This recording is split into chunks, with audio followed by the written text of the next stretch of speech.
Ce guide pratique d'estimation de la fiabilité fera l'objet d'une communication au Congrès Lambda-Mu à Bourges. Au-delà de la réponse à une exigence contractuelle, l'estimation de fiabilité permet de garantir le bon fonctionnement d'un produit durant sa vie opérationnelle ou sa période de garantie, dans des conditions données, et d'effectuer sa maintenance prédictive ou prévisionnelle.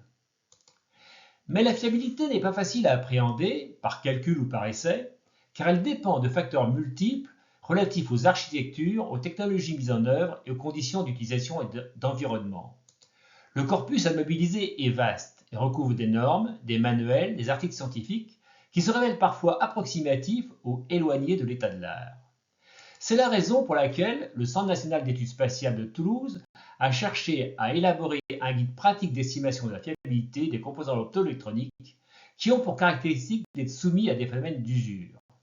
Son domaine s'est rapidement élargi et couvre tous les types de composants, tels que les transistors de puissance ou des composants électroniques dont la finesse de gravure occasionne des phénomènes de vieillissement. Le guide est ainsi devenu générique et multisectoriel. Il couvre les composants électroniques, la fiabilité mécanique et même les composants monocoups tels qu'un airbag de voiture par exemple. Il traite également les architectures de système et la mise en œuvre des essais accélérés. Pratique et didactique, il propose des méthodes d'estimation adaptées à chaque situation avec une description claire de son principe et de ses limitations et la délivrance systématique d'un exemple d'application sous Excel. 32 fichiers de calcul sont ainsi fournis avec le guide. Parmi cet exemple, le traitement de données de retour d'expérience ou d'essai nécessite l'emploi d'un outil d'optimisation performant tel que le logiciel CapDesigner développé par CapInnovation.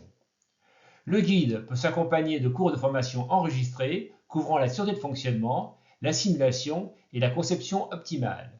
Une quarantaine de vidéos de 5 minutes environ sont accessibles via Internet. Le guide innove en orientant le lecteur à partir de sa problématique et non pas d'une liste de méthodes. S'agit-il d'un élément simple ou de composants multiples? Les conditions opérationnelles sont-elles uniformes ou variées? Les données de fiabilité sont-elles disponibles? Le composant est-il soumis à des phénomènes d'usure? Le niveau de dégradation est-il observable en opération ou en essai? Le composant est-il sensible à des événements rares? Une connaissance a priori telle qu'un jugement d'expert ou de retour d'expérience similaire est-elle disponible? S'agit-il d'un composant passif ou d'un élément mécanique? Des essais éventuellement accélérés sont-ils envisagés?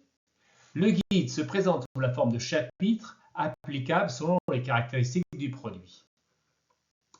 Le premier chapitre porte sur des groupes de composants par opposition aux composants uniques. Il s'intéresse tout d'abord à la notion de module, constitué de composants pouvant avoir chacun plusieurs modes de défaillance, mais sans redondance ni dépendance interne. Il traite ensuite des architectures de système pour lesquelles il présente différentes méthodes d'estimation de fiabilité. À titre d'exemple, la fiabilité d'une source laser est ici calculée par traitement markovien ou par simulation de Monte-Carlo. Celle-ci est constituée de 3 chaînes en parallèle de 6 modules montés en série. La perte d'une ou de 2 chaînes est compensée par une augmentation du courant dans les chaînes restantes qui impacte le taux de défaillance des modules. Le niveau de stress engendré par diverses covariables, telles que la température, les vibrations ou l'humidité, accélère l'apparition des défaillances. Celui-ci doit être considéré dans les estimations de fiabilité et permet d'accélérer les essais d'endurance ou de fiabilité.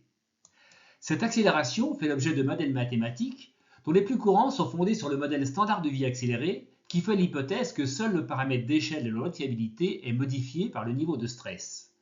On peut alors définir un facteur d'accélération FA. Dans le cas de stress variable, un facteur d'accélération équivalent peut être calculé par intégration selon le principe de Sediakin. En l'absence de données opérationnelles ou d'essais, la fiabilité d'un composant peut être estimée au moyen d'un recueil de fiabilité prévisionnelle qui propose un taux de défaillance en fonction du type de composant, de l'environnement et des conditions d'utilisation et d'approvisionnement. Mais les résultats varient entre le recueil, comme le montre cet exemple. Et ceux-ci ne prennent pas en compte les phénomènes d'usure. En l'absence d'usure, la fiabilité d'un composant se caractérise par un taux de panne constant qui peut être estimé à partir du nombre R de défaillances observées pendant une durée cumulée T en opération ou en essai. Ce taux peut être évalué avec un niveau de confiance au moyen de la loi du Qui-2. Les estimations sont généralement réalisées à 60% de confiance dans le domaine de la fiabilité et de la disponibilité et à 90% de confiance quand elles concernent la sécurité des personnes et des biens. Dans le cas où le niveau de dégradation n'est pas observable, les données opérationnelles ou résultats d'essai se limitent à une durée de fonctionnement par composant.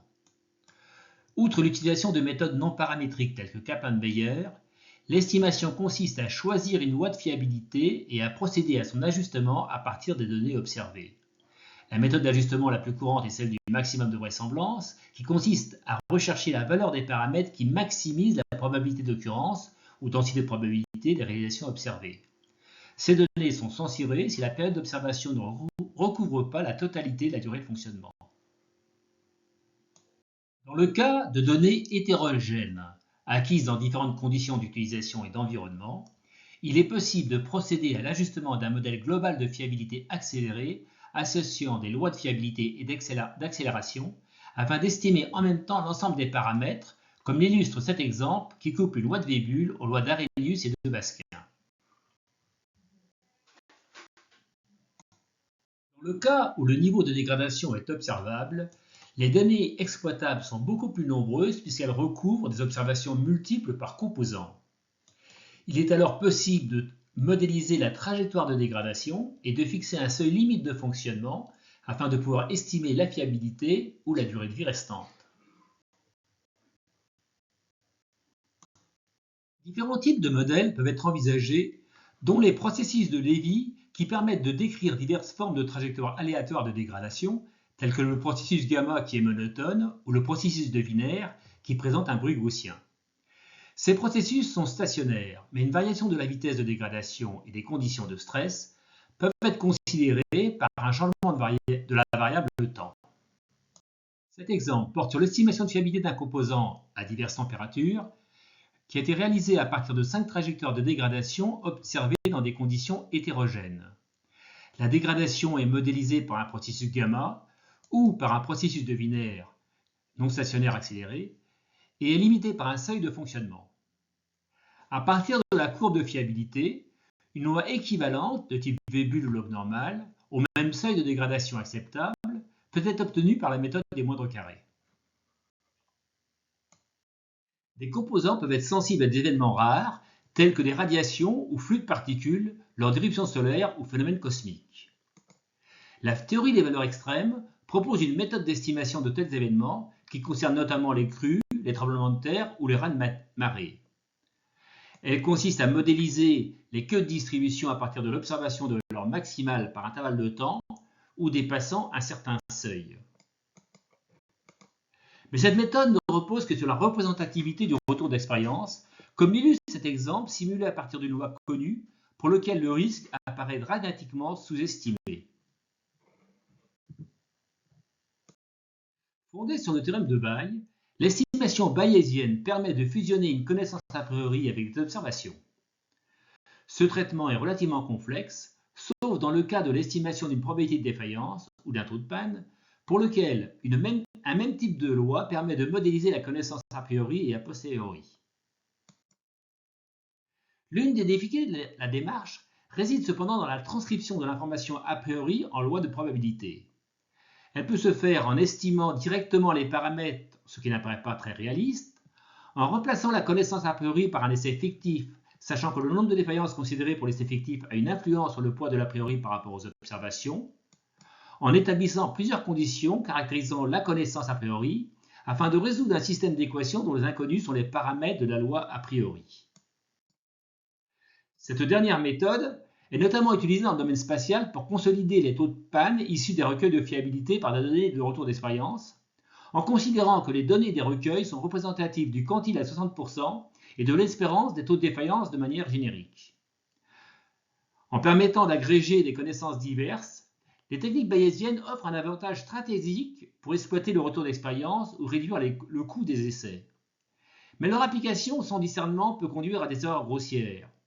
Des méthodes ont ainsi été développées pour consolider les jugements entre différents experts, au risque de moyenner l'absence de connaissances réelles. De même, une méthode a été proposée pour dimensionner un essai fictif à partir de données issues d'équipements similaires, au risque de ne pas couvrir des fragilités particulières de l'équipement considéré. L'estimation de fiabilité d'un composant passif relève d'une problématique de fiabilité mécanique pour laquelle une fonction doit être assurée dans certaines conditions. L'estimation résulte alors davantage de l'analyse de la conception que de la mise en œuvre d'essais ou de l'exploitation du retour d'expérience. Cette conception peut être fondée sur un dimensionnement déterministe pour lequel des marges sont définies par des analyses de pire cas ou des coefficients de sécurité et la fiabilité est généralement considérée égale à 1. Elle peut être également fondée sur un dimensionnement probabiliste pour lequel des marges sont dimensionnées pour limiter la probabilité d'événements doutés et la fiabilité est estimée par simulation de Monte-Carlo ou par des méthodes analytiques fondées sur des variables préalablement transformées en variables gaussiennes. La simulation de Monte-Carlo permet de dimensionner des systèmes variés, comme l'illustre cet exemple de cavité optique pour laquelle aucun rayon ne doit sortir après des réflexions multiples sur les deux miroirs.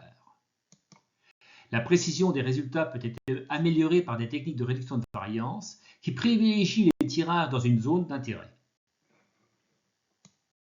La méthode contrainte-résistance permet de calculer la probabilité de défaillance à la sollicitation d'un mécanisme en tenant compte des dispersions. Celles-ci sont considérées gaussiennes ou sont préalablement transformées en variables gaussiennes par la transformation de Nataf et Rosenblatt. Les méthodes forme-somme généralisent le principe de la méthode contrainte-résistance dans un espace de variables multiples normales centrées réduites. Les essais d'endurance ou de fiabilité sont des processus aléatoires qui ne se déroulent pas toujours comme prévu. Ils sont généralement accélérés et peuvent être optimisés pour réduire leurs coûts. Cette optimisation porte sur le dimensionnement préliminaire ou la planification. Le dimensionnement préliminaire concerne notamment le type d'essai, à 0 panne ou plusieurs pannes escomptées, le nombre de pièces à tester et la durée des essais, l'observabilité durant les essais. L'optimisation concerne également les conditions de stress en essai, qui sont plus ou moins sévérisées par rapport aux conditions opérationnelles. Ces conditions peuvent évoluer au cours des essais selon diverses stratégies. L'optimisation des paramètres d'essai peut être éventuellement réalisée en couplant un outil d'optimisation à une simulation de Monte-Carlo du processus d'essai, comme le montre cet exemple. La planification des essais peut être préétablie ou élaborée séquentiellement en fonction des résultats observés au moyen de méthodes de planification telles que la déoptimalité utilisée pour les plans d'expérience. Cette méthode consiste à minimiser la variance des estimateurs en maximisant le déterminant de la matrice de Fisher. Elle est relativement simple à mettre en œuvre dans le cas où on fait l'hypothèse que la courbe de fiabilité ou de dégradation peut être approchée par un modèle linéaire. Des essais spécifiques sont mis en œuvre pour estimer la fiabilité des systèmes monocoûts en fonction d'un paramètre fonctionnel, tel que le courant d'activation d'un initiateur pyrotechnique ou la masse de poudre d'une cellule pyrotechnique par exemple. Parmi ces types d'essais, la méthode Neyer et la méthode Kaboom sont fondées sur la déoptimalité.